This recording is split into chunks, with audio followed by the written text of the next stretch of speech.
Hello and welcome back to the channel.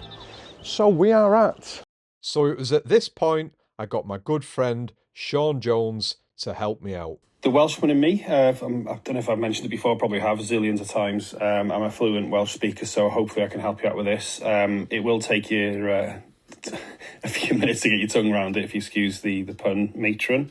So it's Bwlch Nant Arian, which means the gap, which is Bwlch, of the silver brook or stream or something like that, I think is what it actually means literally. So have a lovely time, fella, and I'll speak to you soon. Take care. All the best to that. So I've come here because what this site has is a red kite feeding station. It has a red kite feeding station that they feed the red kites daily. I think it's 2 o'clock, but it might be 3 o'clock.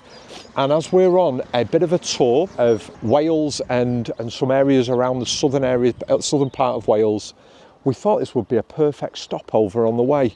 Now, Mike Phelps has been here and done a video. I think Mark Humphries has also been here and done a video. So I think there's a few videos out there on this location, but this is a first for me. I've not been here before.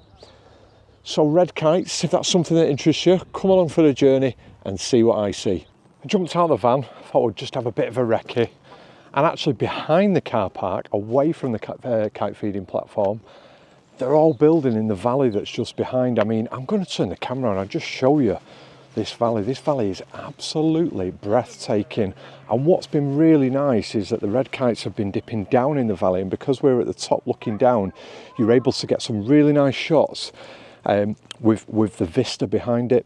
So I've narrowed that aperture right down to f9 so I can try and bring as much of that background into play as possible, and then I'm waiting for the red kites to just drop down in the valley to be able to photograph them at eye level or just below. But check this out. I mean, that's a bit special, isn't it? That is absolutely stunning. And so we're going to make our way now to the red kite trail. We're going to have a look at the areas where the feed's going to go out. You shoot across water, I believe, so possibility of maybe getting a few reflections in play as well, which would be just sensational and something very, very different. And just as always, when we first pulled up in the car, there wasn't a red kite to be seen, and now they're just building and building and building in their numbers, as they always do at these feeding stations. So come along for a journey and see what I see. This is really quite good. I mean, normally you pay a blooming fortune for some of these red kite feeding centres. Not the one in Scotland at Bwlch Farm, that one's really reasonable. This one's even more reasonable because it's free. You pay for your parking, and actually the parking meter is not working today, so we've not even had to pay for that. And it's free, which is just unheard of, isn't it? And absolutely fantastic. And it's beautiful. It really is a beautiful venue. We've got chaffinches flying around. Lots of little woodland birds. We've got the lake. I can see a goose on the lake. We've also got a heron that is up in the tree opposite. So yeah, it's a fantastic little location. We've got a little shelter to the side of me here. I'll just turn that around so you can see. So should the weather be inclement, we'd be absolutely fine. We'd be able to be sheltered underneath there. And then what we're walking to is, unfortunately, the place where everybody else is. There's a little platform, not a platform, just a little bit of land that juts out in the water, and that's adjacent to where the red kites are fed. And so we're going to set up our camp here and get ourselves in position ready for the feeding, which by my watch should be in the next 20 minutes. And the numbers of kites are certainly building, so I'm certain it's going to happen before much longer.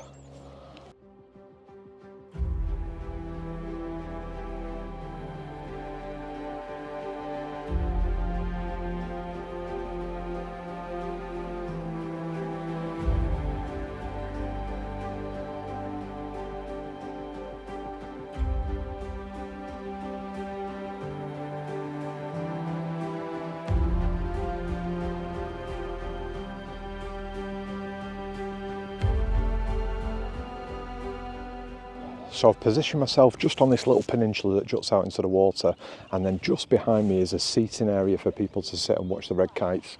Now, I'm very conscientious that I didn't want to block anybody's views, so I've come right over to the right hand side, and my back is shielded by trees behind me, so I won't be blocking anybody's view because their view would be of the trees where I'm standing. I'm fairly certain that there are some people who would have just gone and stood right in the middle there and blocked it for everybody, but I wouldn't do that. Everybody else has got everybody's right, as I have, to get close to these red kites as they're coming in. The numbers are building and building, and what's really, really nice is they're constantly coming low.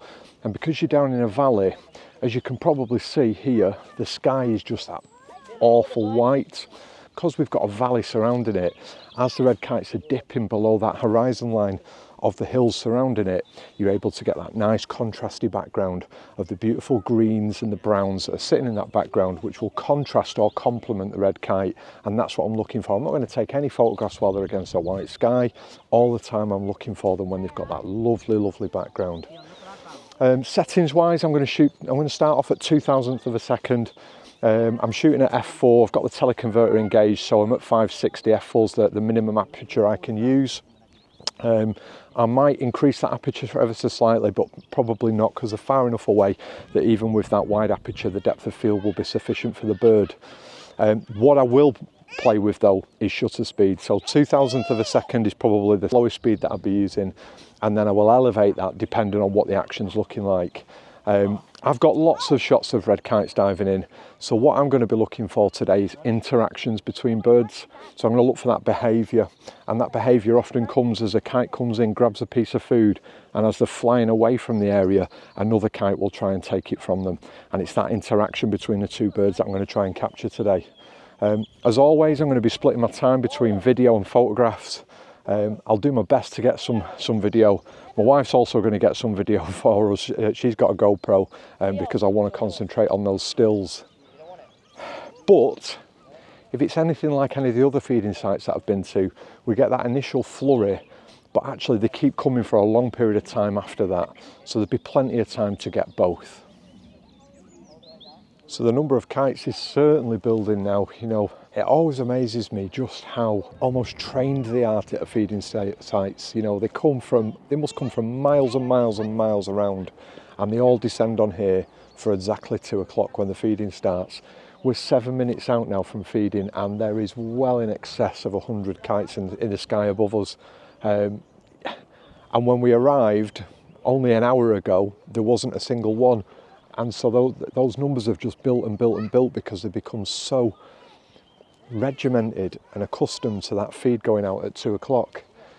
Now it's interesting because a lot of people, not a lot of people, but some of the negative comments that I get on the YouTube channel are around feeding wildlife. I'd be really interested to know what people think about red kite feeding stations. It's because of feeding stations such as this that the reintroduction and the absolute explosion in the number of red kites in the UK has taken place. Giggering, I believe, was one of the first, and then there have been lots of others that have developed as a result of that. And in areas where there's red kite feeding stations, there is really, really healthy populations of red kite. In areas where there isn't feeding stations, such as the Peak District, it's a very, very scarce sighting that we would get to see a red kite. So that the feeding stations are definitely supporting what is one of our most beautiful birds of prey. But we're feeding them. So let me know in the comments below what your thoughts are on red kite feeding stations. One of the points I would make with regards to red kite feeding stations is completely amplified by what's going on behind me. So behind me there, you can see we've probably got 30 tourists, people that will have come to this valley purely for this activity, purely because the red kites are being fed at this area and there's an opportunity to get close and see them. Surely that's a positive. You know, if we can put a value, an economic value on our wildlife, people will be more inclined to protect it and look after it. So I can only see this as a positive.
that was insane.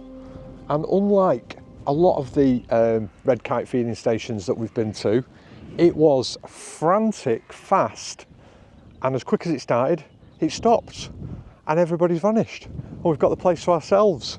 And I suspect that's because all the food's gone now, and the red kites are building in altitude, ready to move off to whatever areas that they normally come from.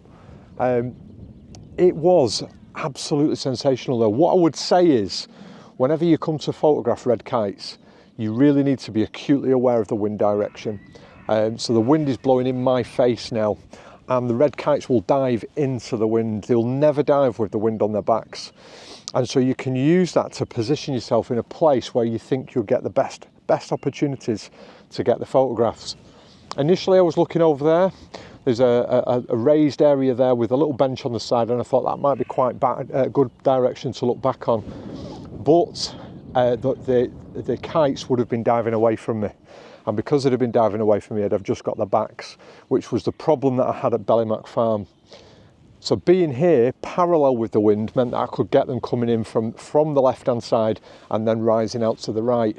My only gripe, and I've always got to have one, haven't I, is that the feeding station area on the other side, the kind of the raised bank on the other side, has got several shrubs growing. And one of them was just in the absolute location where most of the red kites were grabbing the food from. And so that bit where the talons are outstretched, and I put my camera like that, the talons are outstretched and they're reaching for the food, often happen behind the shrub. And so I didn't get those shots. The red kites are all coming back now. There's not a lot of food there, if any, but they've moved right away. And now, if you look, I'll move the camera down there, you can see they are starting to build back up again. So it's probably worth just hanging around for another half an hour or so, just seeing if we get any more opportunities. But what an absolutely fantastic location, and it was free.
Just a quick point, there is a viewing hide that's right behind where they feed them from.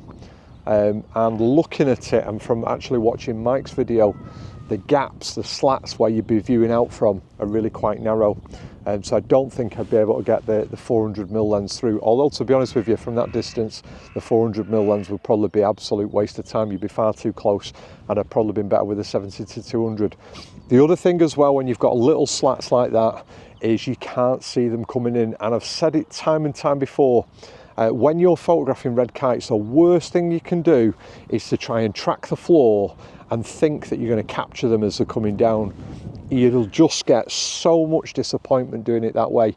A far more effective way is to find a subject in the sky, track it, even if it's not diving, just keep tracking, be patient, keep tracking, and then when it dives, you'll be able to capture it all the way through that dive. That's a much more effective method than tracking onto an area where the food is in a hope that you might get the shot. Well, that was hilarious. A number of the red kite had gained in confidence and landed on the area where the food was, and it allowed them to be very selective about picking up little bits of the food that had been put out for them. And then a heron came in and snaffled quite a large piece of meat that was left on the bank. And the red kites did not like it one bit, and they followed him and mobbed him all the way. He's over on an island just to my left. And then one of the things that I find really interesting, and maybe somebody who's watching the video can tell me more, whenever a heron gets something that's not a fish, so I've seen them do it with rodents, and they definitely do it with frogs as well, is they dunk them in the water first. Now this heron has just done that with a piece of meat. It didn't need to drown it, you know, there's no reason for it to dump it in the water unless they're lubricating it because they're swallowing it whole. And that's the only kind of reason that I think that they possibly could do that behaviour. If you're watching this and you know another reason why, please drop it in a comment below. I'd love to hear about that.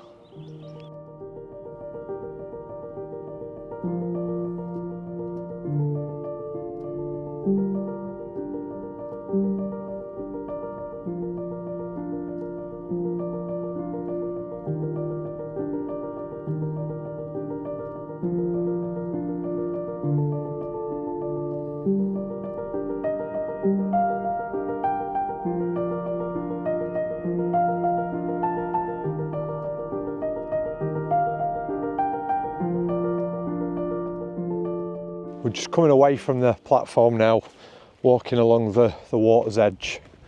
It's a beautifully mindful location. Stunning experience. One of the things that I've really enjoyed while I've been there is listening to young families talking to their children about wildlife. And that's really important.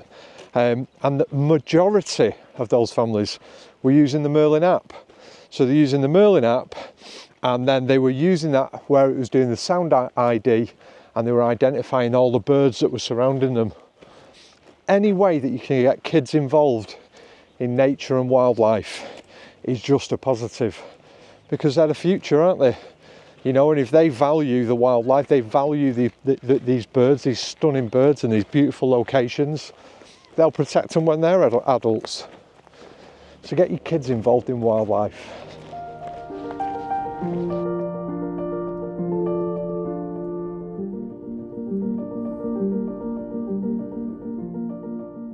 So we got back to Dinky Doo following an absolutely fantastic encounter with those red kites. That red kite feeding station is every bit as good as Gigrin, as Bellymac, you know, the different red kites that we've been to. It was really first class. And as I said previously, the cost for watching those red kites, the cost of parking and not much else. And as the parking wasn't available to us today, it's been free. I mean, wow, what an absolutely incredible experience that was. So we got back to Dinky Doo, we had a spot of lunch, and then the heavens opened and it's absolutely thrown it down with rain. So we've had a 2-hour drive in driving rain, quite a miserable journey to be honest with you. And now we've arrived in Pembrokeshire. And I don't know if you can see just over my shoulder, just about here, we've got the most spectacular of sunsets. It looks beautiful, absolutely beautiful. And I'm hoping that that is a little glimpse into what tomorrow might have to offer, because tomorrow we're off to Skomer. It's been a number of years since I've been to Skomer Island, and I've actually never been to Skomer Island whilst the puffins were breeding there. We went to Skomer Island during August. Now obviously the puffins have all gone back to sea by then, and we had an absolutely amazing encounter with some of the Manx shearwater. My daughter, who was only young at the time, worked with some of the university graduates, taking chicks out of the nest, weighing them and putting them back. It was one of those experiences that will live with me forever. One of the most magical encounters was my wife and my daughter and myself. We lay on the cliff tops at sunset and we waited until it went pitch black, and then probably, I don't know, maybe several thousand Manx shearwater flew in just feet above our heads and came in to roost and burrow. It was absolutely magical. One of the most amazing experiences I've ever had. Tomorrow we're not expecting to see the Manx shearwater, we're expecting to see the puffins. So hopefully you'll join us for that video. If you've enjoyed this video, please give it a like and a subscribe. If you've not yet subscribed to the channel, I'd really encourage you to do so. I'm hoping to hit that magic 10,000 subscribers marker this year. If you want to show that little bit of extra support, we've got a Buy Me a Coffee webpage. Link will be at the bottom and also in the description. So from the wonderful, wonderful red kites, and until next time, ta-ra.